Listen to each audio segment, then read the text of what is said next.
Now we call it a statement of financial position, but we're still using the term balance sheet. There's nothing different from those two. But the reason for doing balance sheet or the statement of financial position is to evaluate or analyze the current financial position of the business to understand how much cash do we have in the bank account, right? What is the value of the asset that we have, fixed asset, and also it's non-current assets and the non-current assets. We just want to know how much assets do we have in our company or in our business, whether it's a current asset, non-current assets. Do we have any fixed assets? Do we have any fixed deposit that is sitting in the bank? We want to know about the status of our current assets. How much current assets do we have? How much inventory or trading stock do we have in our company? How much data do we have that we can convert into cash? How much cash on cash equivalent, which can include money in the bank account, which can include petty cash, which can include money in the bank account, petty cash. We can also have cash float. And also we want to know about the equity. We want to know about the liabilities of the company, which can include non-current liabilities and current liabilities. How much are we owing? How much is the business owing? But you spoke about a liquidity there. Yes. Balance sheet is helping us to see whether the company is insolvent or not, whether the company can manage to cover its short-term debt. Like, it does help us on those things, the balance sheet. There's a lot of things. It's one of the financial statements that is very important, and for us we need to know everything that is included here. I have some few slides here that we're going to work on today. I just want to show you a few things before we even go through the calculations, the basic stuff that I believe it is important for you to know. Okay, can you see the screen on your side? Yeah. Okay, cool.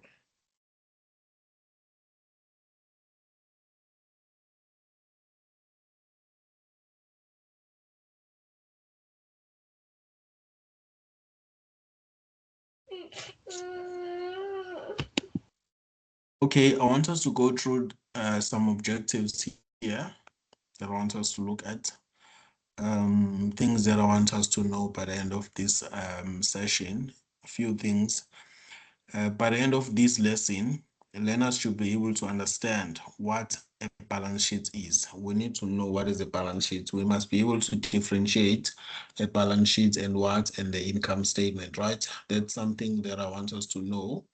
What is a balance sheet? What is the income statement? And we need to know the difference between those two things. Okay. We must be able to identify equity and liabilities, right? We must be able to identify assets, equity, and liabilities. That is an accounting equation. So balance sheet is developed based on an accounting equation. Balance sheet is developed based on an accounting equation, right? We need to classify items correctly. We need to prepare a basic balance sheet. Like, that is not complex. Things that we should be aware of, what is included in the balance sheet. I think that's a starting point of everything that we need to know. Okay, what is a balance sheet? What we need to know is that a balance sheet will show us what a business owns, right? All those things that are being owned by the business, that will be our asset. It will be included in our balance sheet, right? And it will also show us what business owes, which is liabilities. So it shows us assets, it shows us liability, and then it tells us about what the owner's interest, which is an equity now, or the shareholders' interest, which is an equity. That is the difference between our assets and liabilities. Okay. That is showing us the difference between our assets and liabilities. And then it shows the financial position, as you said, of a business on a specific date. And what is more important, the difference between the income statement. Income statement will give you how much income we made during the year for 12 months full. But balance sheet is showing us how much we have at that particular date. It doesn't give us anything for the year. Like when you see the fixed asset there, the property, plant, and equipment that is in there, or the fixed assets that you can see in your balance sheet, that is the balance at that date. It doesn't tell you that those are the fixed assets for the year. No. It doesn't tell you that we have cash and cash equivalents for the year. It doesn't tell us that we have inventory or trading stock for the year. But it gives us the balance at that date.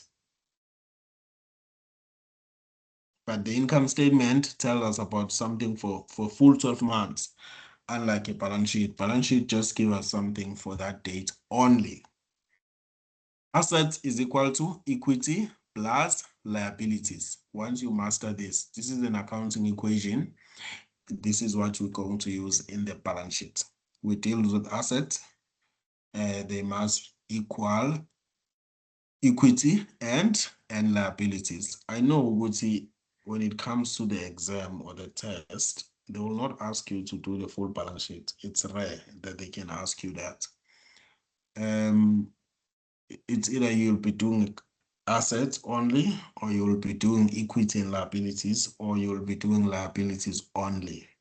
So it depends what the question requires from you. And what is more important is that this equation must always balance. If it doesn't balance, there's something wrong with your balance sheet. It must always balance at the end. Once you finish everything, it has to balance. If it doesn't balance, then possibly there is a problem. But when you going through a test, I'm not saying if it doesn't balance, you must panic, and you must just carry on with your exam, and then you finish your exam. That is a balance sheet that we need to be aware of. Okay. Assets.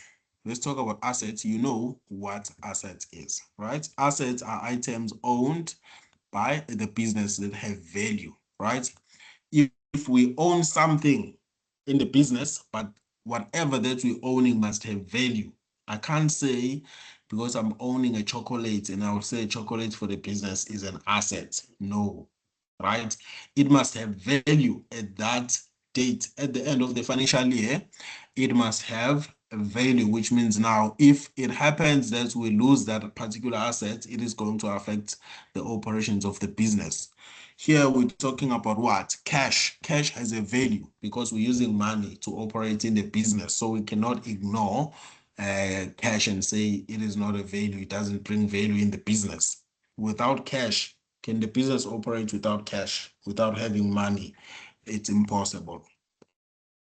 Every business needs cash for it to operate. So cash is an asset to the business. Equipment, that is part of property, plant, and equipment, or the fixed asset that we always we do fixed asset notes. You will remember that when we're doing the fixed asset note, what happens there? You will remember that when we're doing the fixed asset note, what happens there? The fixed sorry. No problem. No problem. You managed to join.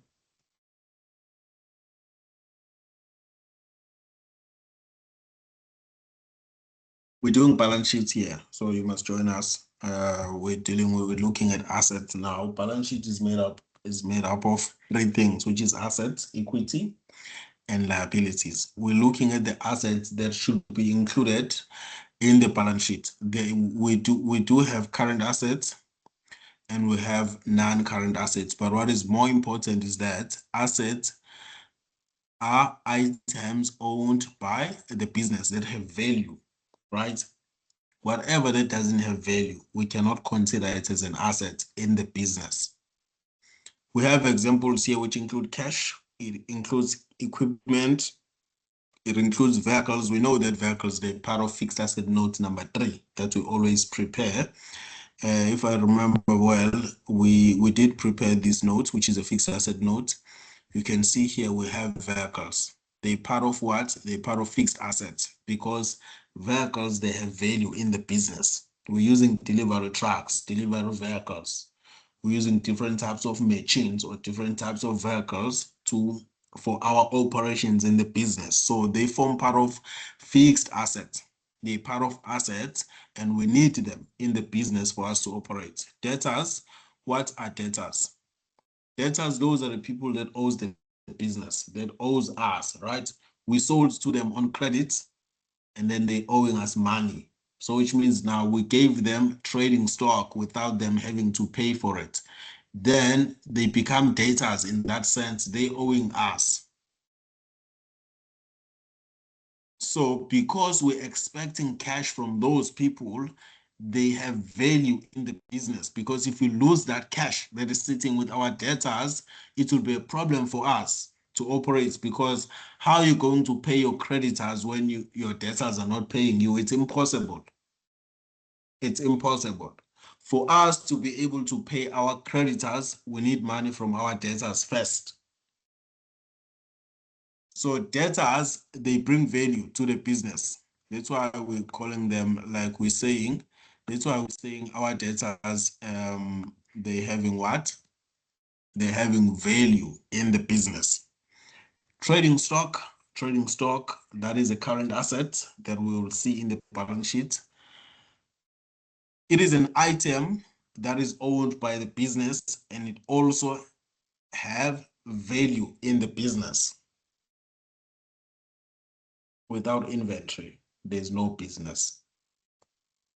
Especially for a trading business, when you're selling something, I'll just make an example. If you're selling fruits and vegetables, those fruits and vegetables, they will be inventory for you. But if you run out of those fruits and vegetables, there's no business there, because what you're doing without trading stock, there's nothing that you can say you will be doing. If you're selling those things, if they get finished, there's no business. So which means now there's no value without trading stock. The business must always have trading stock to provide to customers or to convert into cash. So these are just an examples of current assets that we have, that we should be aware of. But I know, guys, we know these things. I'm just touching on them as part of balance sheet, so that like when we start going through the balance sheet, we're talking about the things that we've already discussed. Types of assets. We have current assets and we have non-current assets. Very important for you to be able to split the two and know what are the things that falls under current assets and what are the things that falls under non-current asset. These are just examples. It's not like there's everything here. Number one, we have cash. Usually we call it cash and cash equivalents when you go to the balance sheet, because it includes what? It includes money in the bank, it includes petty cash, and it includes cash floats. Cash floats and petty cash, for me, it's the same thing. Then we have debtors. Debtors, I've explained those ones. Those are who are owing the business. They're part of current assets. Why we're saying these are the current assets is because we can convert these debtors into cash within 12 months. Trading stock, it's a current asset because it can be converted into cash within a short period of time, less than 12 months. Everything that can be converted into cash within 12 months, we call it a current asset. We call it a current asset.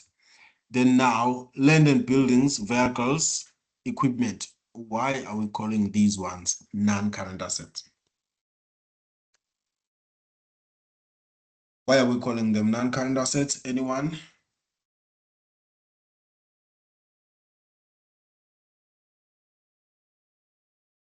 Is it because they've have a time period of more than 12 years.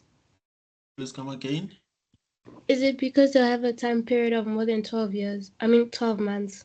Yes, that is true. They will be with us for more than 12 months. Most likely, they will stay with us for more than 12 months, right? But the aim here is that we cannot convert these into cash within the period of less than 12 months. Most likely, fixed assets, we call them fixed assets because they're going to generate cash for us. They're going to be converted into cash for a period of more than 12 months. I can't just wake up tomorrow and I've sold my land and buildings, or maybe the land and buildings have generated enough cash for me. No, but it will generate cash over a period of time. The vehicles that I have in the business will generate cash over a period of time, usually more than 12 months, guaranteed. Even the equipment that I'm using. And if I lose all these things in overnight, I lose my land and buildings, I lose vehicles, I lose equipment, there's no business. Your business is gone, it's finished. You see, for me, if I want to know that Shoprite is existing, I need to go to their financial statements and see how much they have as part of their land and buildings, how much they have as part of their vehicles, and how much they have as part of their equipment. If I see 000 here, I can tell you that Shoprite is gone. There is no business, because what kind of business that has no assets? It's like a human being with no legs, with no arms, with nothing. You cannot operate. It's like you have no assets. They're like a heart of a business. The business cannot exist without assets. Whether it's current assets, non-current assets, all of them, they're important. That's why we're saying they have value. So I'm happy if you're saying there is a period of more than 12 months here. That's why we call them non-current assets. They are also valuable, very important in the business because they bring value. Let's talk about equity. But before we talk about equity, I always want us to start with liabilities, but we will go there shortly. Equity is the owner's interest in the business. I'm not talking about interest income here. I'm not talking about interest expense or whatsoever. It's not really like that. It is similar in nature, but it comes after you have already subtracted your liabilities. Because remember, asset is what you invest in the business, right? That's your asset. It's like the money that you bring in the business. Then liabilities, that is expenses that you will incur over a period of time, or expenses that you will incur in future. And then what is left, what is remaining, which is an equity. That's why they call it an interest, because that's what you get. That's what can come back to you. Shoprite, only their equity that shareholders can get, because whatever assets they have will be used to pay liabilities, and whatever that is remaining there, that's why we call it what? Owner's interest. Whatever that they can get in their hands after paying liabilities. It includes capital, it includes retained income, and then it includes what? Net profit. This capital here, we talk about share capital if it's a company.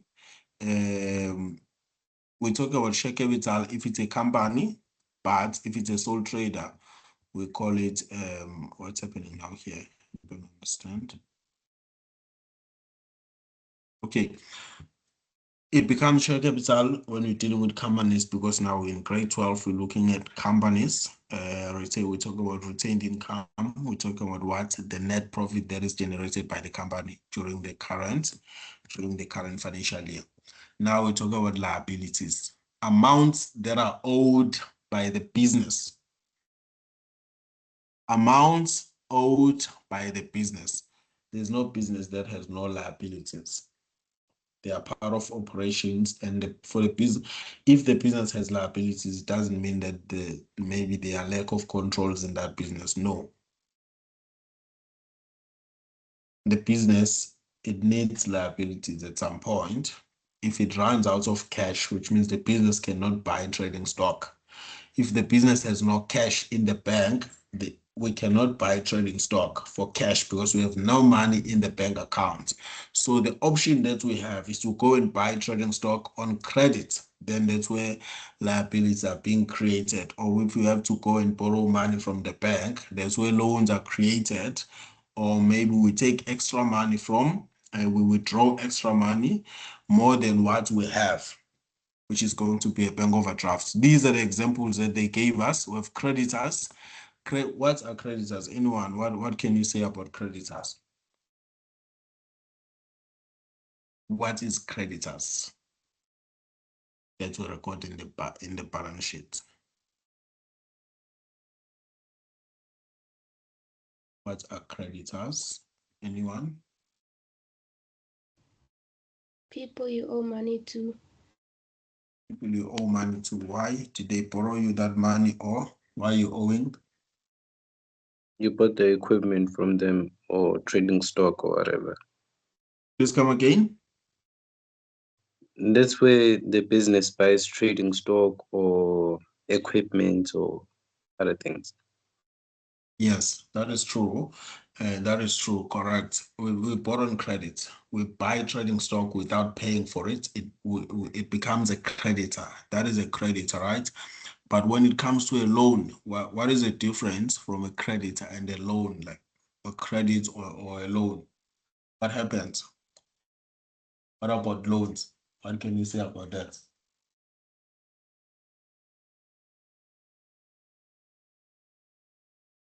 Loan, is it because we borrowed money from the bank or anyone, any other company, you can go and borrow money?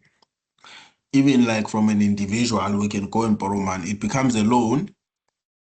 It becomes a loan. A loan, it can be a short-term loan, it can be a long-term loan. It depends the terms of that loan, in terms of repayment, over maybe how many years you have to pay the loan, the period of time.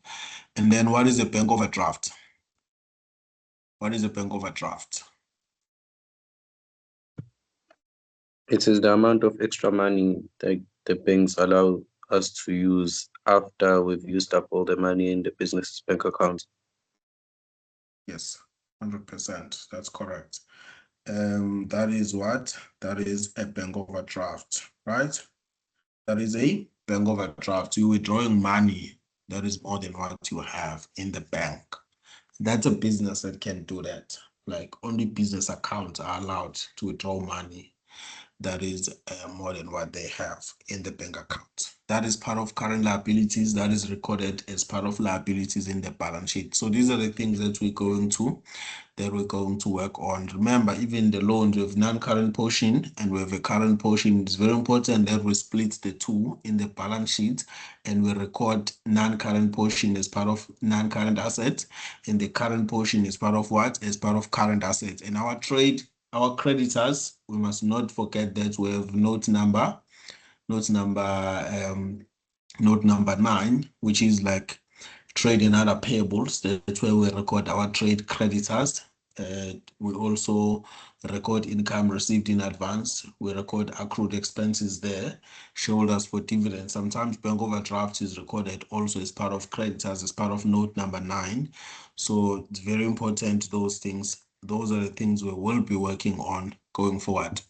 Types of liabilities: we have current liabilities and we have non-current liabilities. The non-current liability is only a long-term loan. If the loan that has been borrowed will be repaid over a period of 5 years, that is a long-term loan, because we're going to pay it within a period of more than a year, more than 12 months. That's why we're saying it becomes non-current in nature. It becomes a non-current liability in nature. But now, when it comes to current liabilities, we talk about creditors. We're talking about what? Bank overdraft. Sometimes shareholders for dividends, if we're going to record it separately from the trade creditors note or the trade and other payables note. You will see, guys, when we do those notes, they are very important. For me, Trade and other payables, very important note. Trade and other receivables, very important. Fixed asset notes, very important. Retained income, very important. And also the share capital notes, very important. The format of the balance sheet or statement of financial position as at date is different from the income statement, because in the income statement, we're saying for the year ended. Here we're saying as at 30 June 2025, if it's 30 June 2025. If it's 28 February 2025, we're saying 28 February 2025, because we want to know the position on that day. We want to know the position, how much cash we have on that day, how much trading stock we have on that day, how much trade and other receivable, or how much debtors we have on that day. That's why we're saying as at 30 June, so that we know on this day, how much do I have in the bank account? The value of my fixed assets on that day, the value of my creditors, my liabilities, how much, my equity. So that's where you are able to analyze the business, whether this business, is it still existing or not, or if it's insolvent or if it's not insolvent. The liquidity of the business, whether the business can be able to meet the short-term obligations. We use the balance sheet to see that. You will see when we start doing analysis and interpretation of financial statements, we will be using balance sheet more, because most of the financial indicators are calculated from the balance sheet. Current ratio is from the balance sheet. Asset test ratio is from the balance sheet. Debtors collection period is from the balance sheet. Creditors payment period will also be there.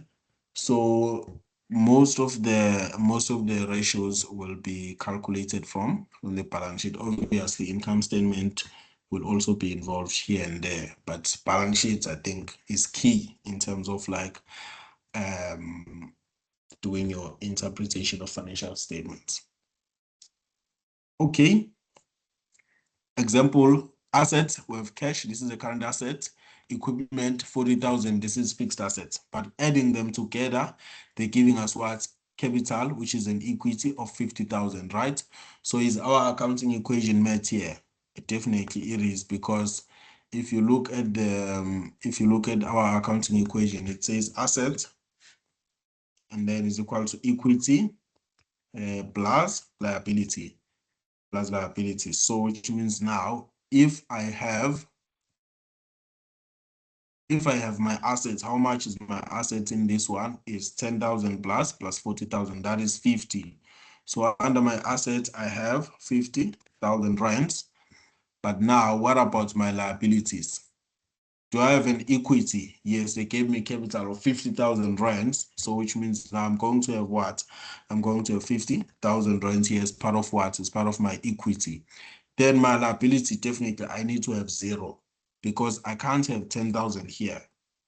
Once I have 10,000 here, this balance sheet is wrong. It doesn't make sense. Because how can you have 50,000 of equity, 10,000 of liabilities, but you only have 50,000 of assets? That's wrong. It can't be like that. At least you can have 40 here. And then equity and liabilities, they go together, right? And then assets also, it is standing on its own, but this equation has to balance all the time.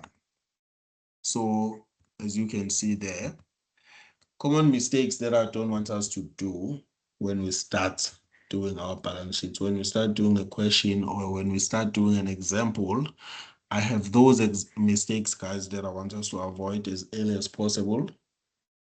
Because remember, you see, income statement and balance sheets, everything that we're going to do after this will be based on our balance sheets, will be based on our income statement more. So we need to avoid those mistakes as soon as possible. Mixing income statement items with balance sheet items. I don't want to see this. I don't want to see interest income sitting as part of balance sheet. I don't want to see data sitting in the income statement.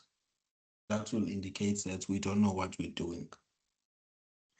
It will show that we don't know what we're doing. So items that must be recorded in the balance sheet We must know those things. And items that has to be recorded in the income statement, we must also know those things. We must be able to separate them. Incorrect classification of assets and liabilities. This one is dangerous, very important, because you see now a lot of assets here, you can classify them as liability, then it becomes a problem.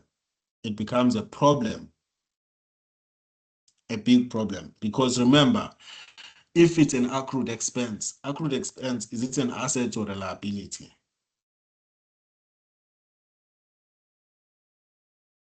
Is accrued expense an asset or a liability? Because now, those things, we must be able to classify them correctly. Accrued expense, we have things like that, accrued expense, right? We have accrued income. We have what? We have prepaid expense. We have income received in advance, right? We have income received in advance.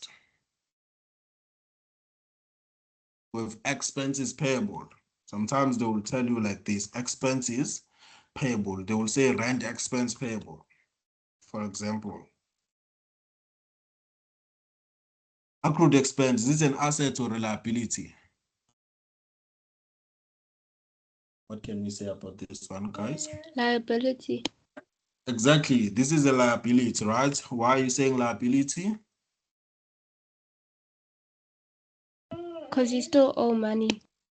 Exactly, because you're still owing money. These are the expenses that you're still owing at the end of the year, right? Still owing at the end of the year, right? That is the 1 month rent expense that was not paid, right? We only paid rent for 11 months and 12 months was missed. The month number 12 was missing. That is an accrued expense, accrued rent expense. Director's fees, we only paid director's fees for 11 months. 1 month was outstanding. That is an accrued expense still owing at the end of the year, right? Accrued income, what is this? Is this an asset or a liability? Liability. Why are we saying it's a liability? Because you have the, oh sorry, it's an asset. Why are you saying it's an asset? Because someone still has to pay you the amount.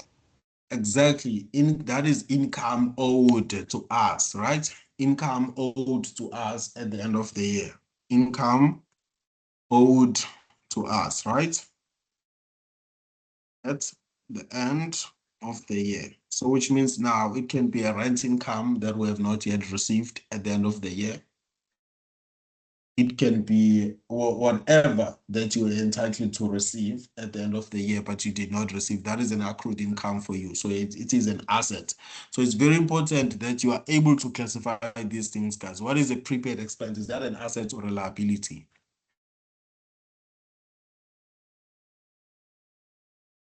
What is a prepaid expense? Is that an asset or is it a liability? Asset.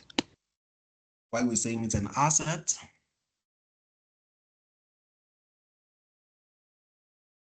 Because they haven't done the service or something along those lines. You can Yes, still claim the money. exactly. Very good. We have made a payment to a supplier, but we have not received the service. The service has not yet been rendered to us, but we've already paid. We paid before time, right? Expenses paid before time. That's why we're saying they are prepaid expense. They become an asset because we are entitled to that money. Until we receive that service, then I can maybe let it go. But before you do what I asked you to do, you're owing me that money. That is expenses that were paid before receiving a service. Expenses that were paid before time. Before time, because the principle says do the work, let me pay you. But you see how businesses operate. Most of the businesses, they want the customer to make the payment first before they can render a service. or you have to pay a deposit before they can render a service. So those expenses for you will be a prepaid expense that has to be recorded as part of what? As part of asset or a liability. Accrued expense, we're saying that is a liability. So accrued expenses, they go to note number 9, right? And then accrued income, they always go to note number. They will always go to note number. Is it note number 5? Trade and other receivables, right? Prepaid expense, they go to note 5. And then income received in advance. Is this an asset or a liability? Liability. It's a liability, exactly. It's an opposite of prepaid expense. It is an opposite of this prepaid expense because now here you paid before time, here you're receiving cash before time, right? Receiving cash before rendering a service. So it becomes what? It becomes an income received in advance. So it's very important that you take these to your liabilities, which is note 9. It's very important. This is the classification we're talking about, guys. When you're saying incorrect classification of assets and liabilities, once you mix these things, your balance sheet will be out. It will kick you out immediately once you mix rent expense payable, liability, or expenses payable, liabilities, or assets. Liability. Exactly, that is a liability. And then income receivable. Sometimes they'll tell you that there is income receivable, which is going to be an asset, right? These are the opposites, these two. So guys, these are the things that we must be able to classify correctly because they go to note number 9 and note number 5. Other than that, everything else is smooth going forward. Everything else is smooth going forward. Forgetting the accounting equation, we cannot be in grade 12 and forget the accounting equation and mix up things. We can't do that, please. Please, we cannot do that because that is going to be a problem for us. Classify the following. Debtors, obviously, they fall within the current asset. Loan, that is a liability. It can be current, non-current, depending. We have to obviously split the current portion and non-current portion. Equipment, it's a fixed asset, non-current asset. Note number 3, creditors, that is note number 9. Trade and other payables, this is a liability, a current liability. So now when you're preparing a simple balance sheet, you must know where these things fall. We must know where these things belong to. Then it will be, our balance sheet will be smooth. The balance sheet shows financial position, as we said before. It indicates how much the state of our finances at a particular date at year end, because we usually do balance sheets at year end. So it indicates how much cash we have at the end of the year. It indicates how much liabilities we're owing at the end of the year. It indicates the position we're at the end of the year. That's why we're saying, if I see that this business has no trading stock, I'm considering the business is no business. There's no business. The business is gone. Or else, if the business is owing creditors more money than what the assets that they have, then there's no company there. That company is gone, which means we failed to manage the company.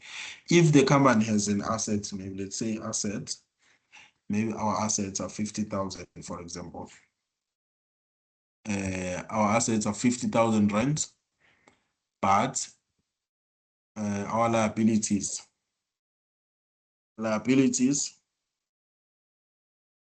they indicate maybe 120,000 rands. That company is not existing technically. There is no company here because this company is insolvent. It has to be liquidated. It is failing to manage short-term obligations. The company is failing to manage cash. to manage creditors. How do you owe someone 120,000, but you only have 50,000 in your bank account?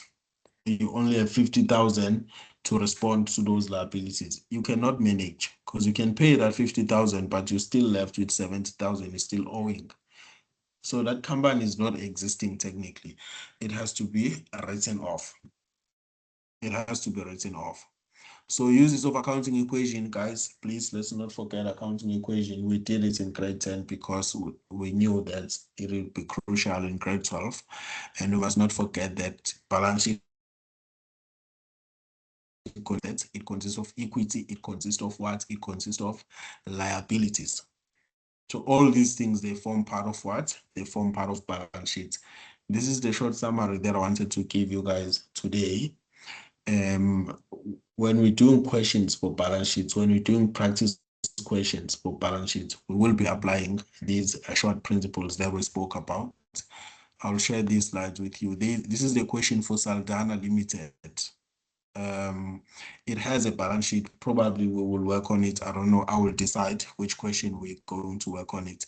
But if you look at this, it says director's fees of 11,250 are outstanding at the end of the financial year. Where is this going? Note number 5, note number 9. Where is this one going? Note number 5, note number 9. Receivable and liability. 9? Note number 9. Now, why are we saying note number 9? Isn't it like a accrued expense? Exactly. It is an accrued expense. Very good. We still owing, right? When they're saying 11,250 still outstanding, and that is an expense. It is an accrued expense payable. At the end of the year, it goes to note number 9. You see, these things very important to classify them correctly. I just want to check another one. A tenant has paid rent until 31 July 2014. The rent was increased by 660 with effect from 1 April. Where is this one going? Note number 5. Why are we saying note number 5? Because it's income received in advance. Income received in advance, right? So it becomes a receivable. Is no number 5 a receivable or a liability? Receivable. So if we receive something in advance, it becomes a receivable. Oh, it's a liability. Yes, because we owing the tenant, nah? Yeah. Exactly. We owing the tenant. That is an income received in advance. So this is a liability, as we said here. It goes to note number 9 because it was received in advance. Any other transaction that we might have here. I think these were the only 2 transactions that we had, nothing else. So we call these ones accruals, guys. All these things that I'm trying to that I'm showing you here, we call them accruals, right? When we're talking about accruals, we're talking about these things: accrued expense, accrued income, prepaid expense, income received in advance. Those are accruals. Those amounts that are outstanding at year end, the 1 month that is missing, it becomes an accrual because it is accrued. It is still outstanding at year end. When you hear people talking about accruals in accounting, we're talking about all these amounts that are outstanding at year end. So maybe we will work on this question tomorrow. Okay, we'll meet on Wednesday when we do our balance sheet. We've already worked on the income statement. So we just need to take all the transactions again, put them in the balance sheet, and then we sort it after that. So it's all about that.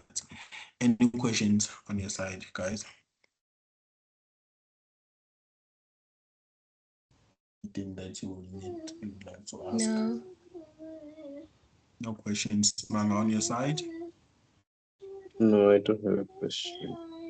Wait, will you only be doing income statements and balance sheets?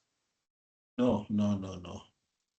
We're still going to do a lot of things. We're going to do everything in accounting that you will need as grade 12 student. So we're going to cover all the topics. We're still going to cover all the topics, everything we will do. That was the only question I had. Thank you. Okay, anything specifically that you worried about, that you're thinking about in terms of like things that we still need to do? We started with income statement, we're going to balance sheet. Maybe by Wednesday or by Friday, we will be done at the balance sheet. Then we move on now, doing other topics, fixed assets specifically. We're still going to do the cash flow statement. We're still going to do analysis and interpretation of financial statements. There's a lot that we're still going to do, but we still have time. We're working on step by step. And then